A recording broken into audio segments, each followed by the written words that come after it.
3, 2, 1, roll the footage.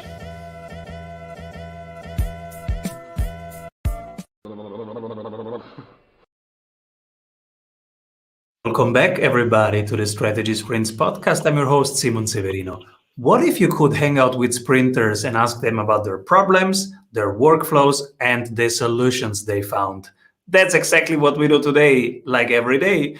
And today we explore with investor and growth advisor Sharon Brown how founders can accelerate growth, what it takes to a revenue-ready launch, how to sell your company for a great price, and what growth through acquisitions looks like for you. Welcome, everybody. Sharon Brown. Thank you so much. It's so good to connect with you. I'm really happy to be here. So cool to have you here. And tell us, what are you currently creating? Right now, I'm creating a pretty awesome network of businesses that I love to invest in. And right now, I'm really focused on three specific verticals. My background's in technology, so anything technology, SaaS related, really clicks with me. But I'm in dog care, gaming is a big passion of mine, and nutrition. So yeah, I'm really excited about that. Super cool. Growth areas, beautiful. Yeah. And what are you excited about in these fields? What are you looking for? Yeah, well, I think there's no surprise, right? There's so many people that got a pet during our quarantine period. So the growth, of course, in the dog care market is pretty explosive. My husband and I, for 15 years, we're trying to figure out how we could work in getting a pet so it didn't feel abandoned while he was out during the day or I was traveling or whatever. And we finally realized, well, if you can't figure out how to get a pet and train it during the quarantine, then you're not meant to have one. So that was like a telltale sign. So yeah, I'm happy our puppy's 10 months in, German Shepherd, and but I invested in the market pretty heavily, and it's really exciting because you really are tapping into a very passionate community of like dog lovers and advocates, and so it's really thrilling. I'm curious about short-term and long-term. I invested in some companies just for the short-term pandemic phase, like Peloton or Zoom. I had expected to do well in the first year of the pandemic, and they did. But I went also out of that as long as they were bullish, because I do not bet on them being around in 10 years. How is your thesis? How do you come up with your bets? Yeah, that's a great question. And I have or even like portfolio of startups that I've invested in that I'm proud of, but I don't invest in startups anymore in that way. And the best measure I can share with you is that I don't necessarily go for trends. And I know that's perfectly fine for some in terms of a strategy. For me, I do look at sort of the pulse of what makes sense for a particular community and is it scalable, right? And so those are the things that really matter to me. So for example, AI and obviously all the great things that are happening there, pet care and medical records and those kind of things, really exciting because you do see the long-term trajectory. There are definitely some wins, and there's nothing wrong with that you can realize from the short-term gains. One of the trends, if you will, that I am invested in, and I mentioned the nutrition space for one of the platforms. It's a SaaS platform, but one of the key areas that really is holding it up is keto. And so we know, right, as with anything diet related, it turns, right? It just spins and turns. So will that be around in another 10 years? Who knows? But part of, investing in anything is having a viable exit strategy at some point. So really, you have to stay on top of that and pay attention to that. Beautiful. And so you help founders accelerate growth. Can you tell us more about that? Yes, I would say what this came from is for me as an entrepreneur for years, just grinding it out in tech and non-tech related fields. And one great example that was a pivotal moment in my entrepreneur career was early 2000s. I actually founded a luxury skincare brand, and we were in the Bellagio hotels and Four Seasons and the Grammy gift bags, and we had really like an explosion of success in terms of media attention. But I couldn't scale it. I couldn't scale it fast enough. And one of the things that I was so really drilled into in a not so great way is, oh, I want to build this from the ground up. I can, we're going to do it. And not realizing the importance of tapping in and leveraging different levers of success, such as a growth partner, strategic partner that can help grow and scale the business. So beyond financial investment, but really, access to connections and access itself, network, all of those things really are the types of things that could have propelled that company to move faster, more efficient, and just really take it to the next level faster. So for me, to fast forward that, Illuminate Network is a network that I founded back in 2007 of entrepreneurs of all different, stripes, if you will. And one of the things that everyone had in common were they were building great businesses or had a great passion for whatever that thing is they were trying to build. And so one of the things that I would do is share my blueprint of success and things that worked for me and looking for ways with which I can help people level up. And so the long story short is that wasn't fast enough for for my trajectory. And so I realized let me not go around what I'm really passionate about, but sort of go all in and devoting my. I'm curious about this topic. I've been thinking about this topic of velocity. And in physics, there is escape velocity, the minimum amount of velocity that you need in order to be in a state of flow, so that you don't have to push, but movement happens. And so you can go into pull, which is then the network effect and the community growing things, instead of you having to push. Like at the beginning, you have to push, but then as soon as escape velocity is there, you can go into pull and switch mode from growing to scaling. So what's your experience? What is escape velocity in your experience? Is there something like that? So that is, I think, a lot of what I live now. The whole idea of working above the business. It's a great phrase by Roland Frazier. So the whole idea of pulling, and not where you're always pushing and being in the business and in the grind. And part of that has been, really that big awakening moment that happened to me early on of realizing connect with people, make great connections, make great partnerships early and often, so that you can get to that level of pull, as you said. Yes. For me, it has been masterminds, being part of masterminds, paying to play, to level up, and also learning from the wisdom of others, but also having them really open doors and making referrals. And then also creating my own masterminds. And also this podcast, which helps me to connect to people all over the globe. How do you, yeah, so I'm curious, how do you manage working on the business?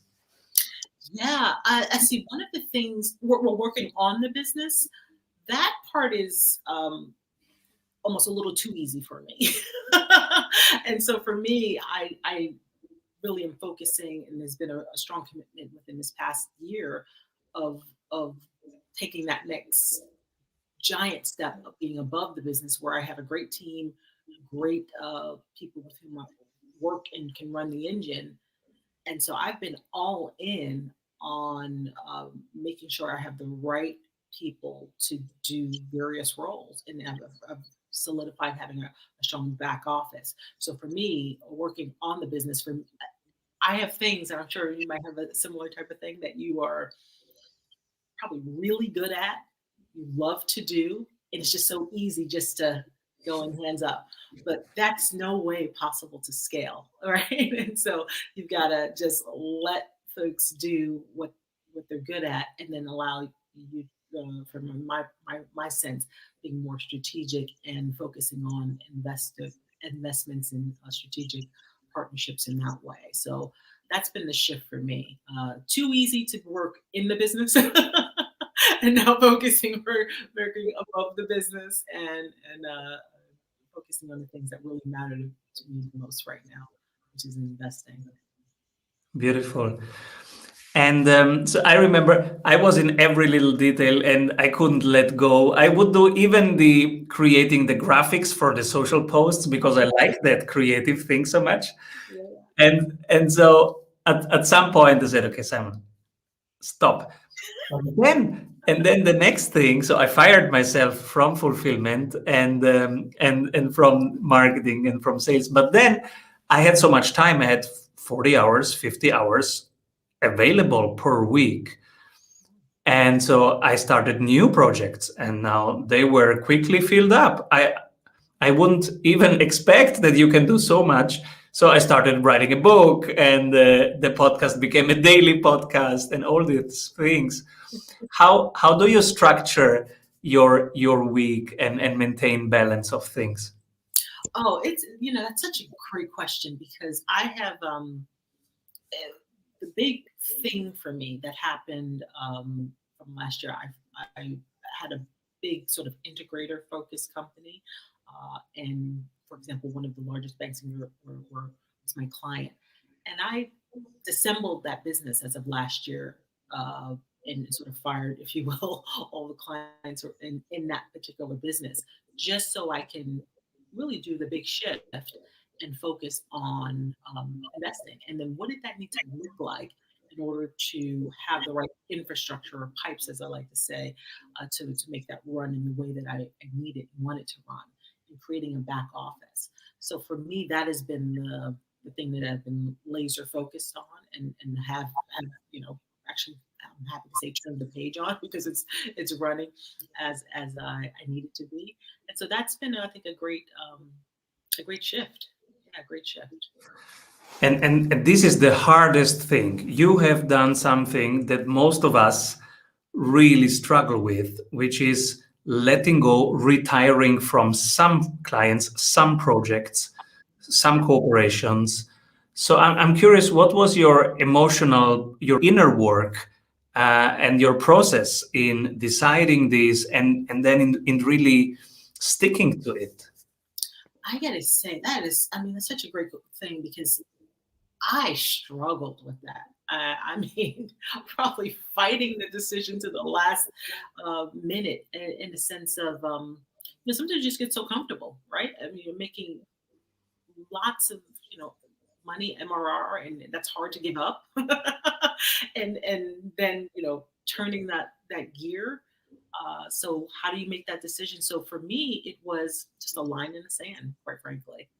And so, do you see the promise of tomorrow greater than the benefits you're experiencing today, right? And so that was really what was behind it. And it's one of those things too. You have that thing, like for me, integration is everything, and I've made companies millions of dollars based off of sort of the frameworks I use around integration. So it's something you could do in your back sleep. And I had employees on site, so I wasn't in that business and really just working on other things. But even though there was nothing for me to be involved in on a day to day relative to integration or doing any consulting or anything like that, it was still a part of the business here, while I had an investment portfolio here and Illuminate Network here. And so regardless, it's still time divided. And so recognizing that, it's time to sort of sunset that chapter. And it's been great for 2 decades of my life, and I will still do speaking engagements on integration and share different things around frameworks that I've used for various product launches. So then it was okay, what does this new thing need to look like in order for you to, as I mentioned, really scale quickly and not be in the business, if you will, on the day-to-day grind. And it was a lot of mental work. And I'm not even going to say that I've conquered it all, but it has been a huge dynamic shift for me, without question. I, I, I am so curious about what you have learned about product launches, because everybody listening right now is launching some form of product or service, and we want to learn from your experience. But first, one word from our sponsors. Hey, if you love what you are hearing, you will love our free masterclasses. Go grab them at strategysprints.com. So, one question that I always ask is, you can pick one person when everybody's zigging, this person is zagging, and from your perspective, they're doing the right thing. Who do you pick? James Sullivan, mentor of mine who was a VC and did a big shift to sort of sunsetting that chapter and actually went into investing in cannabis and hats off to her. But I just love her entire focus around for entrepreneurs and what you want to be thinking about, even if you're not thinking about ever getting investor funding or having investment in some way, ways to be thinking about your business so that it helps you scale faster. And so it's just a unique perspective, quite frankly, having a very successful VC career, if you will, and then making an entirely different shift later in life. I thought that was pretty. She's a chief inspiration officer, which I love that. And I love the word that you used, sunsetting something. I always say about cutting something or retiring from something. And sunsetting is such a beautiful word. And it's something that happens every day, and it ends something and something else begins, but in a very elegant and nurturing way, a natural way. Thank you for that. And it's so funny because I think that is about intention, right? In the sense of when you sunsetting, you hit the nail on the head. It represents the ending, but the transition into something new, right? Versus, what we all might be more familiar with, just sort of cutting something off or retiring. Beautiful. Sunsetting. And As a verb too, right? yeah, and product launch. So what have you learned, maybe what not to do, and then what works? Wow. So yeah, this is one of those things we could go on for like 5 days straight from me talking about product launches. So let me give it sort of the what not to do is not being clear on what your product or service looks like. That is the number one not to do. So I'm using a double negative there, but think about in the sense of my biggest thing that I discovered, maybe two decades ago plus, is that was the difference between every last product launch, whether it was a multi-million-dollar launch or a $2 launch for a product or service across any kind of vertical, whether it was financial services, oil and gas, aerospace, consumer product goods, or service, it didn't matter. If you, as the entrepreneur, don't have a crystal clear idea of what it looks like. So what do I mean by what it looks like? That doesn't mean in some theoretical sense, but can you really hone in on what are those core components, the core deliverables, just at that very, very top for whatever the product or services you're looking to launch. So one of the examples I always love to share is if I were going to launch a payment system, and if all I can think about is hardware, software, and networking, I know I have no idea what I'm doing. And that's happened before for me, way well before, like, for example, the PayPal era. But think about literally, are you able to sit there and map out what are those core components? Because then from there, that's just the beginning. You then want to begin to decompose and break those down into more clear deliverables. And the difference there is when you're not able to do that, and if you're not able to do that, even for your existing business, you have gaps that are going to cost you time, money, and resources, hands down. Beautiful. So this is what not to do. And then on the other side, what was one thing that you learned? Oh, this works. Yeah, the one thing I learned that works as well is really honing in on integration. I mean, and so when you talk about integration, it's about how do your people, processes, and systems connect. So no matter what even if it's a service you have, how do things connect? What does it mean in terms of making sure you have a seamless transition from the customer experience from the time someone enters in to what does it look like to things getting routed to your payment systems and then reporting. How many Excel spreadsheets are you shuffling on a day-to-day? That's those kind of things might be a great thing to be aware of that's costing you in terms of a lack of integration and not really having sort of that full view of the potential to grow in certain ways. So that's a really big one. And that's one of those sweet spot subjects that I can really get in deep around. And just a small snippet, if I may, is that when you think about integration, like I always say, what are your integration types? And I've really honed in on 5 that work for everybody. So either you are focusing on a widget or service, right? It's a fix it diagnose thing that you're going to have to integrate in terms of your existing business, or maybe it is. It could be a number of things. It could be uncharted territory. It can be a mission critical system. So you want to be clear on where things stand for you in terms of your core business. What parts of your business need to have seamless integration? Obviously, the argument there is everything does, but being mindful of what's your number one priority. And maybe it is you've got to have a much more robust system to support your catalog. So what does that mean in terms of having the right people, processes, and systems in place in order to do that? And then how do they fit? So integration is about how do things fit and how do you synthesize, bringing things together so that you can benefit and realize stronger growth, faster growth, and then of course being able to scale.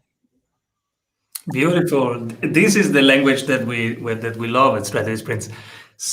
Going to the business, core business, simplifying, standardizing, and preparing for scale. Because this is where business becomes fun. When growth is not fun, growth is a hustle. But scaling, this is the freedom, the beauty, and the effects that you really want from a business. I like that. Growth is not fun, right? Scaling, that's great. Yeah. I'm curious, books that inspired you. Oh, I think I'm going to break the mold for you a little bit, perhaps from what people have shared in the past. I really thought about this hopefully give people a different perspective. Living, Loving, and Learning by Leo Buscaglia. The Happiness, Delivering Happiness by Tony Hesh. I want to make sure I got that right. The 4 Steps of Epiphany by Steve Blanks. Those are the 3 books I had to sort of cross off a few just to get 3. But if I had to share with you, those are the 3 that resonate with me in different ways and became a foundation from the way I think about certain things. Beautiful. The first one, I don't know at all. Can you tell us what moved you? Wow, I got to tell you, it was kind of earth-shattering thing. But he just has a philosophy. Leo Pascal, he has a philosophy just around. He's no longer, alive, but around everything you do in life is about learning and learning how to love, right? And so, what does that look like? Of course, we love people, not things. But he takes you just on this beautiful journey and helps you think about things perhaps in a very different way. And I just remember early on, I'm talking undergraduate year for me. It wasn't assigned reading or anything like that. For some, I don't know how I stumbled upon the book, but that was really a pivotal book for me. That resonated. Yeah. Wow, everything that we encounter is here to challenge us and to teach us how to love. Yes, that's what it's all about. Today, I had a conversation with business owner in Mexico, and she asked me, "Hey, can you show me some cases in this field?" And I go, "Yeah, let's go to the website. It's strategysprint.com/love. This is where our case studies are." And she goes, "Love?" Well, yeah, because that is it's all about that. It's nothing else is the core of what we do, being in life, business. What is business? Business is enhancing life, enhancing relationship, enhancing everything, right? So, Love it. Yeah, and it's so funny. Can I share with you one of the things that I've done countless surveys and have a lot of data from entrepreneurs over the course of years and years. And one of the truths that we all hear has become a buzzword, unfortunately, is that I want to change the world. And so when you sort of unpack that, what does that mean to people? And if we really had those conversations, it really breaks down to something that they love, that they believe can make an impact to the world, to family, community, whatever that might be. So not to get the Pollyanna around it, but the whole idea is if you don't love what you're doing, good luck having success, right? So, and then back to we all know, right? Growth is what did you say, pain? Or how did you put it before? So, you've got to really tap into that and really have a real passion for it. yes, what is this when we say changing the world? Do we want to remove something? Do we want to add something? I'm curious. You had so many conversations. Oh wow, yeah. So it comes down to wanting to make an impact, right? And so people express it in different ways. I want to change the world. It's amazing how frequent, without prompting. It's not like I'm giving people I've given people a multiple choice, but that same language has been used. Change the world. I want to help people change the world. So we know the overused term disrupting, and so that for some means the change. But what does it get down to the heart of? I want to help people do something faster, do some save something, build something, learn something. So that change the world is means something to people in different ways. One of the I used to run the product launch lab. One of the things that I've recently sunsetted of doing more. I'll probably do more of occasional chats around it. But I used to have a group of people that would sign up to learn my product launch blueprint. And one young lady was launching a clothing line, sort of a very specific clothing line that was meeting a certain niche for women who didn't want, they want to wear baggy clothes and not necessarily have form-fitting types of things. And I said, wow, what does that get? What does that mean to you? And her definition was about being able to change the world, change the perception and perspective how women felt around themselves. I was like, wow. So, my point around that is from all the people that I've helped in terms of launching from very tech heavy SaaS products and services to now having an example like that where someone was just a clothing line and the language is still the same. I want to change the world. So yeah, that example sort of always pops up for me. Yeah, it's funny. I think I never said I want to change the world, but many people said, "Oh, Simon, you're somebody who wants to change the world." And I was like, "Really?" In my 20s, in my 30s, I my word was always revolution. It's all about the revolution. And in now in my 40s, I the word that I most use is love, actually, because it's all about my own capacity. How can I work internally, the internal journey of the CEO, and increasing my capacity to love my surrounding, myself, my kids, my family, my team, my clients, so that that creates ripple effect, so that that enhances the capacity of more. Yeah. Yeah, I get it. No, I totally get it. And it's so funny. I mean, if you, you hit the nail on the head and you sort of tap into what's that thing that's driving you. Like, why the podcast? Why this? Why, what is the thing that ultimately, is the impact you're looking to make, right? And that translates into the passion. And so we've covered so much. And one thing is also to cover how to correctly sell a company. So if I want to sell a company, what should I take care of? What should I look at? Yes. So one of the things, if you want to sell a company, really want to have your financials in order. So that's the first thing as an investor we're going to want to know. So do you have a clear, documented revenue and expenses at the bare minimum, right? And so hopefully, you have a balance sheet and income statement, all of those things. But that really is pretty fundamental.